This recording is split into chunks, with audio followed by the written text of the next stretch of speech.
Hello, welcome to Quackalope. Thank you for being here. Today I'm bringing you another gameplay of Dragon Eclipse. This is the puzzle of how to get as many gameplays as possible out of a single prototype copy of the game.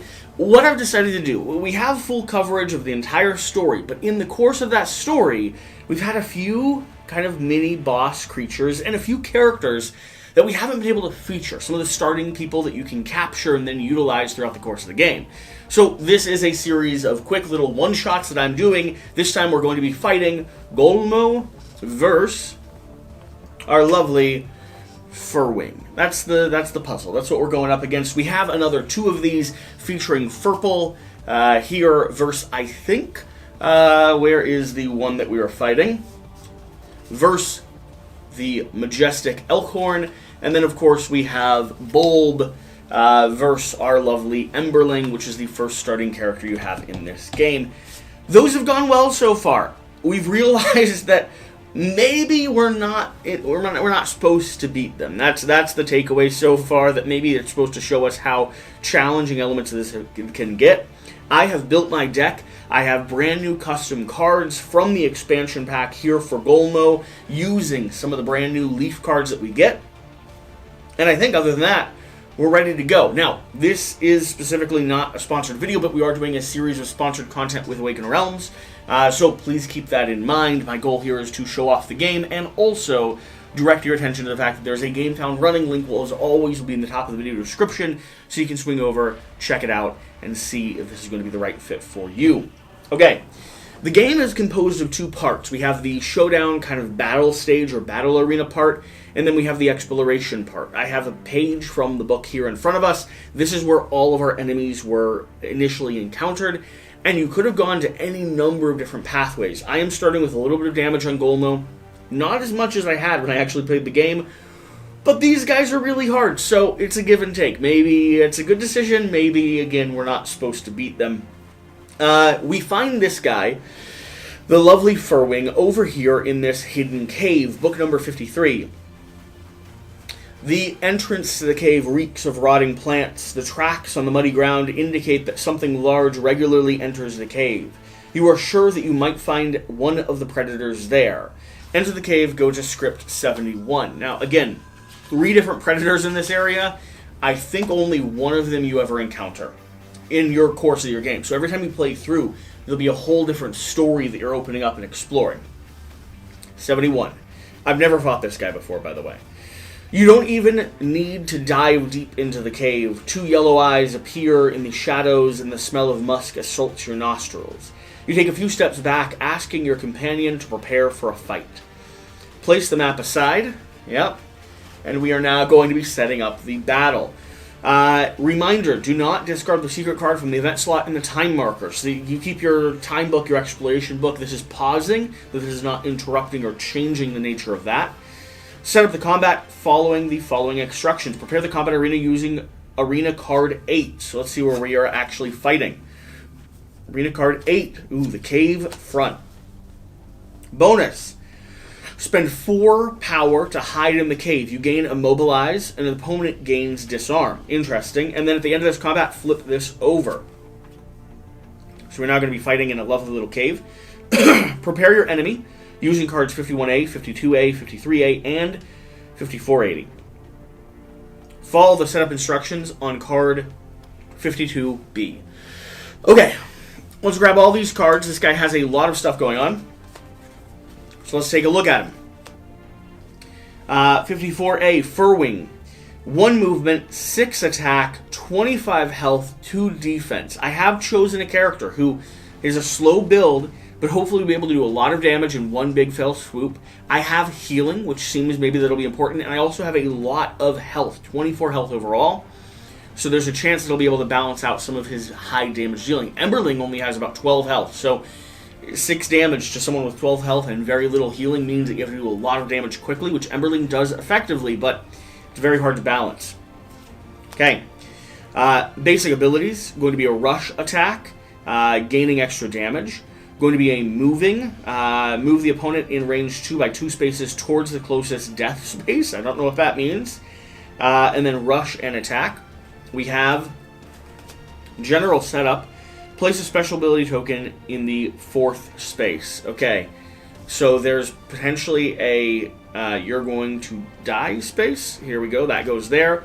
When Furwing is not on the arena, you can't interact with it in any way. Furwing is going to fly, it sounds like. Discard Furwing Standee, special ability. At the beginning of the next enemy turn, look at the bottom card of the enemy deck to check its symbol.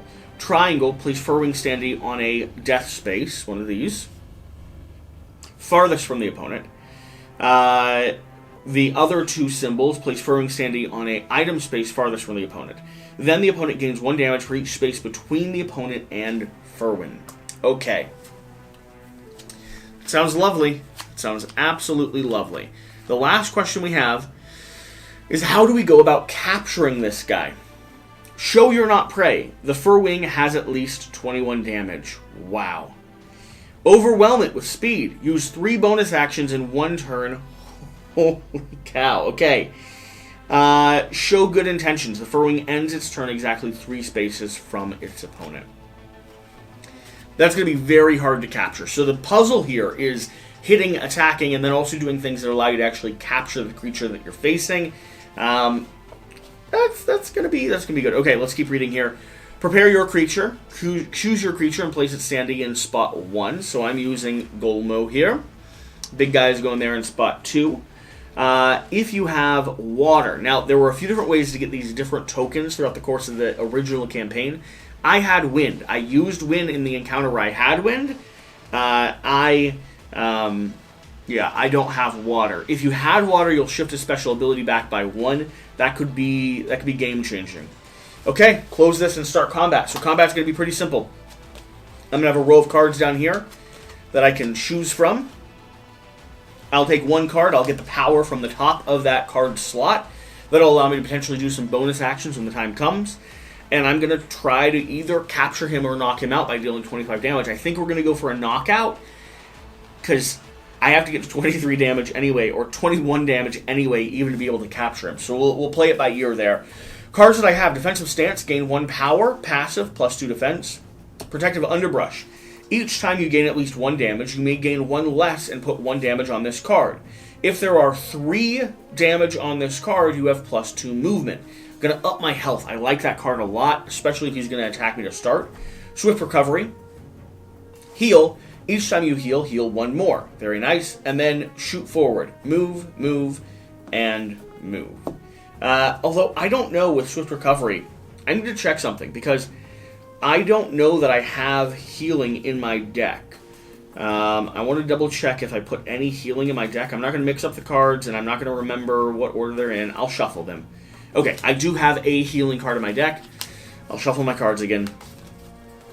I knew I couldn't have Swift Recovery in my deck if I don't have a healing ability, because all that is a passive ability that's going to lock underneath my character.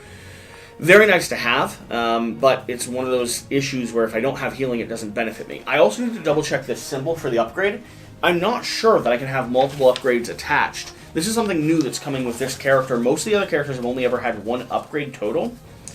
And so, for me, I want to see if I'm able to have multiple upgrades, or if upgrades... When you play an action card with upgrade, place it under your creature sheet so the effect of the card is visible. From the moment on the effect mark, you can only have 1 upgrade at the same time. So I would have to swap them, but I might be able to swap them strategically, although Protective Underbrush... Here's the problem. Protective Underbrush is kind of more powerful anyway, so I think I'm actually going to remove Swift Recovery.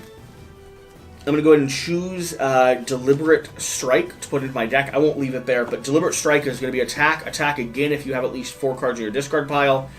So I'll slide this up, and I'll shuffle and draw again. I don't want to get rid of Protective Underbrush, because I think that restarts the cycle to get movement, and restarts the cycle of... although Protective Underbrush might restart the cycle of taking damage, and is avoiding damage more valuable than the extra movement that I get from having 3 on this card. It's an interesting puzzle. I think I'm still gonna stick with where I am now. I'm not gonna cycle it again. Okay, the last thing I didn't set up was his deck. He's going to have 3 upside down triangles, 3 bloops, and 4 big triangles. So this is our most advanced one. 4 triangles, 3 upside down triangles, 3 bloops. Okay, so that should be the deck. I'll shuffle this. Now, I'm always going to be able to see what my enemy is doing, so I'm going to get a chance to actually prepare and respond accordingly. So, enemy deck. First action that he's going to be doing is place 4 wing standee in a item space farthest from the opponent. Oh, not this one, sorry. It's on the back of this one. He is going to be move the opponent in range 2 by 2 spaces towards the closest death space. Rush +1, attack. If the opponent is in a death space, attack. So I want to be away from death spaces. We've got 1, 2, 3. So I need to be at least 2 away. So maybe I want to move up into this area, or here would still leave me within the range of 2. I am going to get a move after my action if I want to spend an Ember. This is bad. I don't want to get double attacked immediately. I've been able to hold my own against the other enemies a bit. It's been really hard. We do have the cave bonus action, which allows me to gain immobilize, which means I can't move, but it gives our opponent disarm. Let's go ahead and look up the keyword disarm. This is the first time I'm seeing it in this game. Make sure we get the keywords as right as possible. Some people don't like people checking rules. Some people don't mind at all. Other people just want you to cut it out. Depending on how long it takes me to find this, I'm sure that's how we will resolve it. Discard a card, range, heal, disarm. When you gain this token, place on the creature sheet. When an enemy gains this token, place on an enemy sheet. This token blocks the next attack, no matter if this attack would deal any damage or even has a target, and is discarded after. Disarm is limited to 1 per creature. So I'll gain immobilize, meaning I can't move. He will gain disarm, which means he can't attack. I don't love anything that's happening here. I'm going to go ahead and take Protective Underbrush. A little bit of a defensive play. I want to be able to maybe get my movement up a little bit, but then also start blocking some of the damage he's going to be giving me. It's going to give me 2 power, 2 Ember from the top there. That puts me up to 3. I'm going to do a single Ember to move up to the top here, so I can at least avoid the most brutal of his attacks. And I could move him by 1 space, but it's not gonna matter too much because he's gonna get rush +1, so he's gonna be able to move 2 either way, which means he's gonna be able to reach me. Okay, he's gonna go.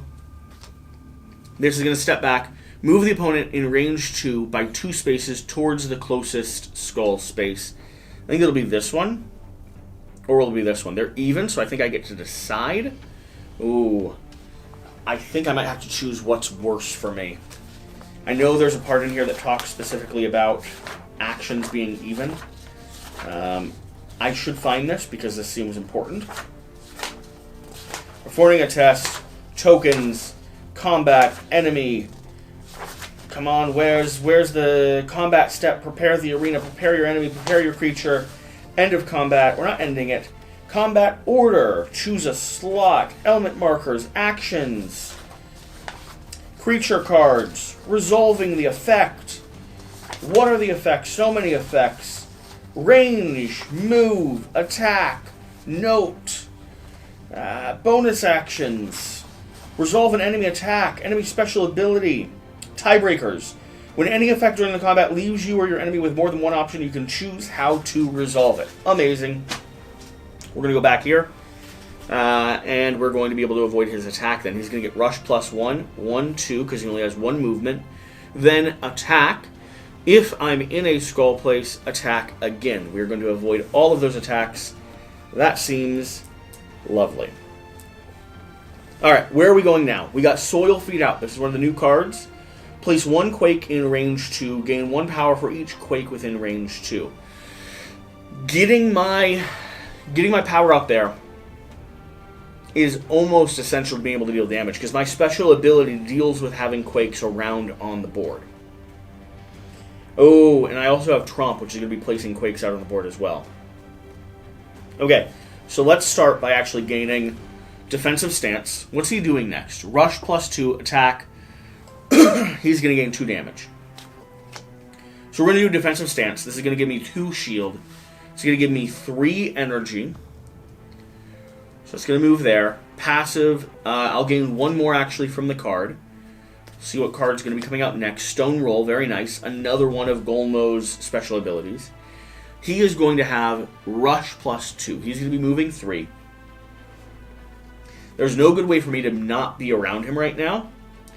So I'm going to go ahead and spend 2 to place down a Quake token within range 2. I'm going to hold on to everything else I have. So he's going to go ahead and go, shifting this forward. Rush. Oh, sorry. I was reading the wrong card. I was reading the top card, not the bottom card. The bottom card is just a rush and attack. So I'm actually going to take a step back right now to there. So he's just going to move forward by 1. That means I should have taken a different card here as well. How do we want to rework this? How do we want to rework this? So this would have been here. These all slide down. Now is not the time to play defense. Now is the time to maybe have gone ahead and played Stone Roll. It would have given me 1 energy back. I had 2 to start with. I would have gained 1. I would have spent 2 and 1 for the move, 2 for the special ability. Stone Roll, good. That's the ambient noise of, I think, our fridge. I love it. If you're hearing ambient noise in the background, that's the lovely fridge kicking on. Move +2, attack, passive +2 for each Quake in range 1. Is it Stone Roll? No, sorry, Soil Feed. Place 1 Quake in range 2, gain 1 power for each Quake within range 2. So 1 Quake within range 2, so we'll have done this one here. We'll do this one here. And I gain 1 power for each Quake in range 2, so I could have placed that Quake down first, which means I would go ahead and get 2 power back. And this will pop here. He's moved forward. He is unable to reach me. He is going to be moving and attacking again, so if I take shoot forward and run around him, once again, he won't be able to reach me. I think that's probably the play, because we just need to keep building. So, shoot forward, move. I have a move, I only have a move of 1. I think I've only been moving 1 each time, but some of our characters actually have a higher value move. So let's try shoot forward here. 1, 2, 3. He is going to be able to reach me no matter where I end up right now. I do want to make it here to this bag, though, because that's where I'm going to be able to heal. So I need to keep shifting. I'm going to spend 2 to go ahead and put another Quake down on the board. I want these spread out kind of in a pocket of an area here so I can capture him and trap him there. He's going to be able to reach me either way, though. There's not a good way to keep him from reaching me. If I had the ability to move him back, I do, but it's going to cost 3 power. And with move, yeah, not the best, not the most effective. I would have gained 2 power from move, though.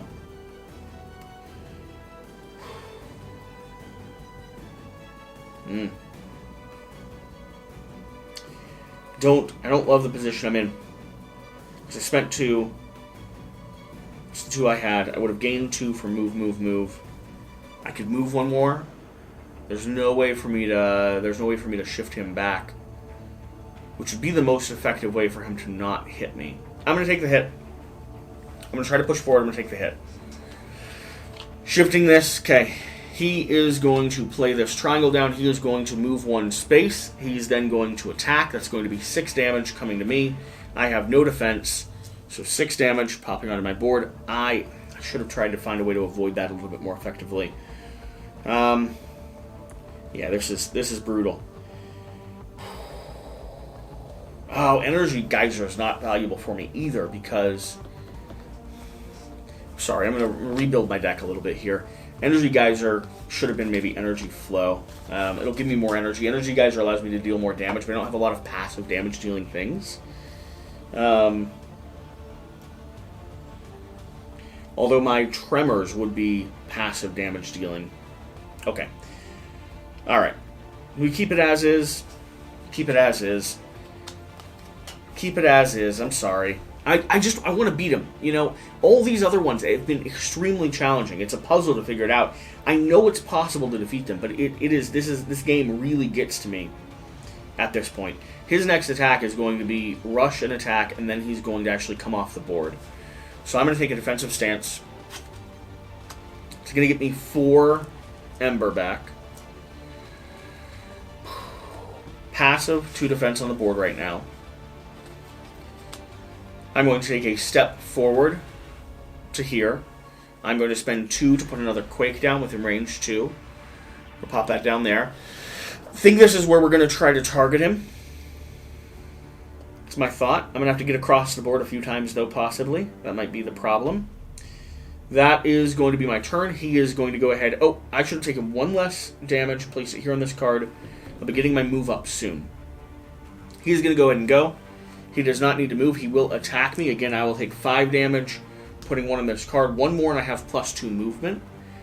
Then he's going to be doing his special ability. So, special ability is the beginning of the next enemy turn. Look at the bottom card of the enemy deck and check its symbol. Okay, so bottom card of the enemy deck at the beginning of his next turn. Okay, so I don't know what he's doing yet, but soon he's going to be doing stuff.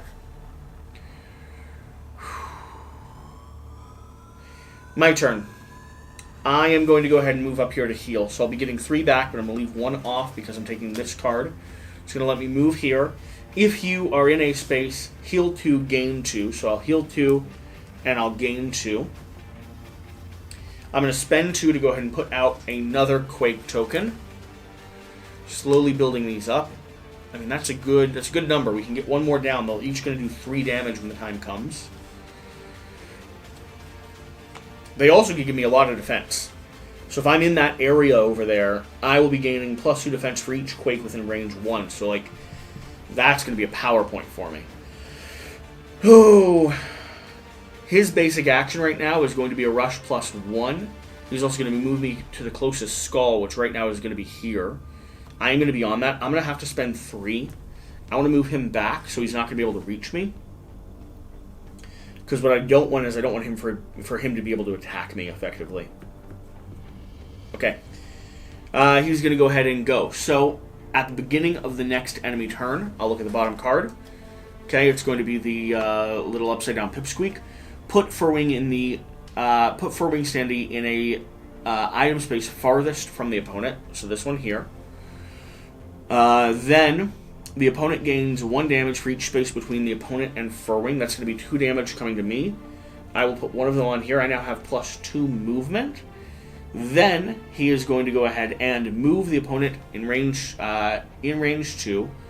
1, 2. I am not in range 2. I'm farther away from that. He's going to rush +1. So he's going to rush right to me. He can reach me now. He is going to go ahead and attack for 6 damage. It's going to be 6 damage coming to me now because this card is full up.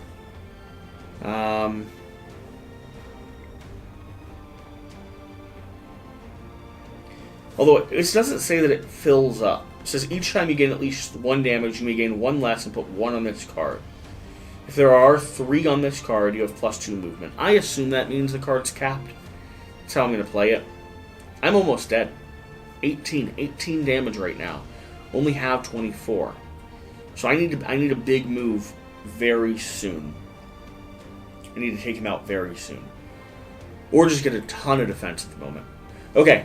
Move +2, attack, passive, +2 defense for each Quake in range 1. So I'm going to move +2. I can move the whole way to this area. I'll spend 2 to get... that would have given me 3, so I'll have 3 left. I'll spend the 2 that I had to put another Quake out here. Move +2, attack. So...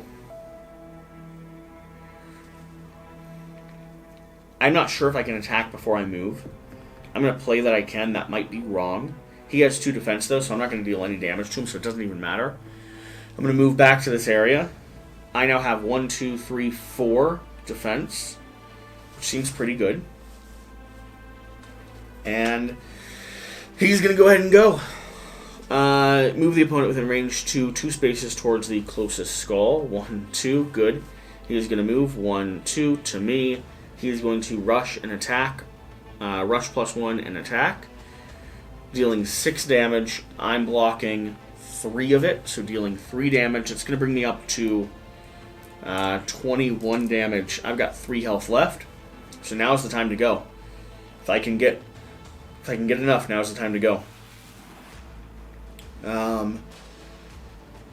He's not going to attack again. I'm not in a skull space. I'm not going to have it. I'm only going to have 6, and I need 8 to do a big attack. So, place 1 Quake in range 1, passive, +2 defense for each. Oh, I actually had I had 6 armor. I'm sorry about that, so I'll take 3 back. Because it's +2 defense for each Quake in range 1. So I'm going to take Earth Shield, put 1 Quake in range 1, so I can manipulate one of the Quakes that are here on the board. Put it in range 1 here. +2 defense for each Quake in range 1, so I'm going to be able to block another one of his hits. He is going to go now. He's going to be attack, rush +2, attack. Furwing gains 2, so he should have 4. Oh, he should have 2 damage right now. That's the first one of these we've seen. Then it's popping onto me. I'm going to be blocking all of his attack again. It's popping back onto me. I'm going to take Energy Geyser. Should have had 2 more, by the way. Yep. Energy Geyser is going to be removing the Protective Underbrush. I no longer have the movement. Now it's time to get a big hit on him. So this is gone. This is gone. Each time I deal damage, apart from attacks, deal an additional 3 damage. That gained me 3 more. I'm going to be spending all 8 that I have. Tremors. Gain 3 damage for each Quake in range 2 from them. 1, 2, 3, 4, 5, 6 total Quake.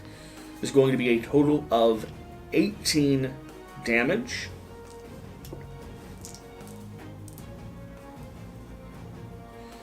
So 18 damage coming Furwing's way. That's going to stick him at 20 total damage. 21 is where I can start to capture him. 25 is where he's destroyed. Each time you deal damage, apart from attacks, deal an additional 3. 3 more damage coming in. I almost have him knocked out. I am right there on the edge of this. The only problem is, he is going to rush +2, attack. Furwing is going to gain 2 more damage. He's going to knock himself out. If I could survive this, I don't know that I can, though. If I survive this, he knocks himself out. He's already there. He's going to attack. I have no defense. So the question is, can I survive a hit of 6? It's going to stick me at 24. I knock myself out. He knocks himself out. I think that results in a defeat. But man, that was good. If you lost, go to script 85. Alright, let's see. Let's see what happens in the last seconds here, because we are knocking each other out at the exact same time. Your creature hides behind you. You scan your mind for ideas and options, planning an escape route, but suddenly another creature charges from behind the trees. A large two-legged monster with muscles bulging under the thick hide and large antlers protruding from its head. It attacks the Furwing. Weakened from the fight with you, the distraction buys you time to run away and hopefully save the Windraisers. Your defeated creature heals 5 and gains 1 fatigue. Open the creature's study and place this big guy into it. The danger is gone for now, but it can return anytime soon. So, basically, they have this whole sequence where if you lose, one of the other big creatures in the area comes and knocks out the creature that you were fighting. So the Furwing actually did that to the Blorb, or the Bindle, the Bulb. And I think this guy does it to him, and the Bulb does it to him. So there's this whole conflict happening with the beasts of the forest here. I like that I got to see kind of the other side of it. But man, so close to winning. So the right puzzle, that's what I like about where we are right now in the game. The right set of puzzle and the right order of events, I 100% could have won. And yet at the same time, it's right there on the edge where, I want to replay it, I want to rework it, I want to reanalyze the cards that I had, how I built my deck, how I could have re-examined or reapproached the fight. Very satisfying. Okay, thank you for watching, thank you for being here. Whatever the case though, whatever you do, remember to do the important thing. Let me know what your favorite Pokemon is down in the comment section down below. Mine, of course, is Magikarp. It has to be Magikarp. It's the only option. Bye.